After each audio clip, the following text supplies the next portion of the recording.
तो ये एक मैसेज को शो करेगा यहाँ पर। सेकंड इनपुट मैसेज ना, इनपुट मैसेज मतलब जो यहाँ इनपुट करने आएगा ना उसको ये मैसेज दिखाएगा। देखो यहाँ मैंने सेलेक्ट कर लिए है ना, मतलब इतने के लिए ये मैसेज सेट किया। एरर अलर्ट, इसको देख के गलती करने पर एरर अलर्ट देगा, बताएगा। जैसे हम कुछ भी मोबाइल में भी करते हैं ना तो मैसेज आ जाता है तुम गलत कर रहे हो, तो वैसा हम एरर अलर्ट दे दिए कि रॉन्ग या इनकरेक्ट, कुछ भी ऐसा लिख दो जो समझ में आए। इनकरेक्ट, यू हैव एंटर्ड, ऐसा कुछ भी मैसेज लिख देते हैं।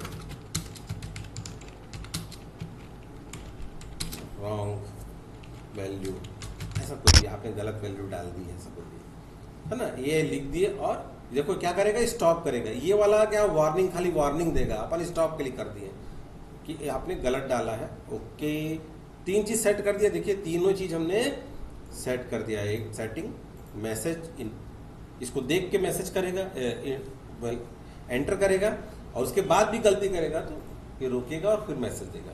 बात समझ में आ गई ना, समझ में आ गई ना? ओके, अब देखो ये इनपुट मैसेज है, तो एज यहाँ पर क्या है, राम है, मालूम नाम राम है, और एज यहाँ पर 5 साल है, ले लिया। मोहन है, ये 55 साल है, लिया क्या? कहीं पहले तो बताया कि आप ऐसे करो, लेकिन आप ऐसा नहीं किए, गलती किए, तो फिर ये बता रहा है incorrect, you have enter wrong value. अब एंटर करो, इसको सही करो, तब बोलेगा, आगे बढ़ने तभी देगा। तो ये क्या है, वैलिडेशन। ये भी किससे रिलेटेड हम सीख रहे हैं, डेटा एंट्री से रिलेटेड। एक्सेल में हम वैलिडेशन को कैसे सेट करें जिससे कि गलतियां कम से कम यूजर करे या हम करें। हमको हल्की फुल्की नींद भी आ जाएगी, गलत करेंगे तो रोक देगा। ठीक, अब आगे बढ़ते हैं। डेटा वैलिडेशन के बाद मैं बताता हूं कंसोलिडेट। क्या बता रहा हूं? कंसोलिडेट। ये वाला चीज ना अक्सर कंसोलिडेट में, मेरे से भी कई बार मैं इंटरव्यूज में गया हूं तो पूछा गया है, पूछा जाता है। ये वाला होता क्या है कि यहां पर देखो अलग अलग शीट्स होती है ना, ये अलग अलग शीट होती है, ठीक है। मान लो ये जनवरी का डेटा, मैं ना इसको रीनेम कर सकता हूँ। ये राइट क्लिक किया, रीनेम किया जनवरी, जनवरी। ये राइट क्लिक किया, रीनेम किया, ये फरवरी, फरवरी। इसी तरीके से 12 महीना, और ये हुआ टोटल, रीनेम किया, TOTL, या सम कर देता हूँ।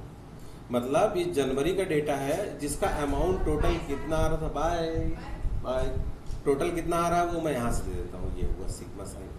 वैसे ही फरवरी का डेटा, इसका टोटल कितना हो रहा है, फरवरी, यहाँ कहीं नहीं, यहाँ से मैं कॉपी कर लेता हूँ पूरा। ये कॉपी किया, आपको ऐसा बना के अभी मैं दिखा रहा हूँ। ऐसा मान लो होता, इसको अलग कर देता हूँ, थोड़ा सा अलग कर दिया तो इसका आंसर भी अलग ही आएगा। ये सिग्मा साइन। तो देखो इसका वैल्यू ये है 26, ये इतना, इसका वैल्यू ये है इतना। आपको ना कठिन लग रहा हो तो मैं यहीं पर बगल में छोटा वैल्यू डाल देता हूँ। यहाँ है 25 और फरवरी में यहाँ पर है 40, ऐसा। तो जैसे मैं इन दोनों को टोटल करता तो आप जोड़ नहीं पाते, आप सोचते पता नहीं सही किए हैं कि नहीं सर, है ना। तो मैं इस पे करके दिखा देता हूँ कि ये क्या चीज़ है। पहले बता दूं मैं कि ये जो कंसोलिडेट है ना, जब अलग अलग शीट में मंथ वाइज, वीक वाइज जब डेटा होता है तो उनका टोटल अपने को लास्ट शीट में लेना हो, किसी भी एक शीट में लेना हो, तब इसका यूज करेंगे। ठीक है, तो कैसे करते हैं हम लोग, यहाँ पर क्लिक किए, जहां पर भी लेना है वहां पर आप क्लिक कर दो। यहाँ पर चाहिए, हमने क्लिक कर दिया, कौन सी शीट में, लास्ट शीट में, थर्ड शीट में गए हम लोग। डेटा के अंदर कहां पर, कंसोलिडेट में। बस ज्यादा कुछ नहीं करना है। रिफरेंस का मतलब होता है एड्रेस। यहाँ पर एक बटन लो और जाके बता दो कि वो वैल्यू कहाँ है। जैसे आप यहाँ क्लिक करते हैं, कठिन पड़ रहा है बड़ा वैल्यू, तो मैं यहाँ क्लिक कर देता हूँ। फिर इसको ऐड करना होता है कि ये ऑल रेफरेंस, यहाँ ऐड। फिर से मैं क्या किया, इस बटन को लिया और फरवरी वाले शीट में गया, इसको 40 को ले लिया और इसको बता दिया ऐड। ये दोनों वैल्यूज को मैंने ऐड कर दिया, मतलब जनवरी फरवरी के उस एड्रेस को बता दिया। अब ओके करूंगा तो देखो क्या हो रहा है कि जनवरी में जो टोटल आया था 25 रुपए का हमारा जो इनकम हुआ था, फरवरी में 40 रुपए का इनकम हुआ। इस साल की हमारी जो 12 महीने की इनकम है वो ये है। तो ये होता है क्या, कंसोलिडेट मतलब अलग अलग शीट की वैल्यू को एक शीट में टोटल करने को क्या बोलते हैं?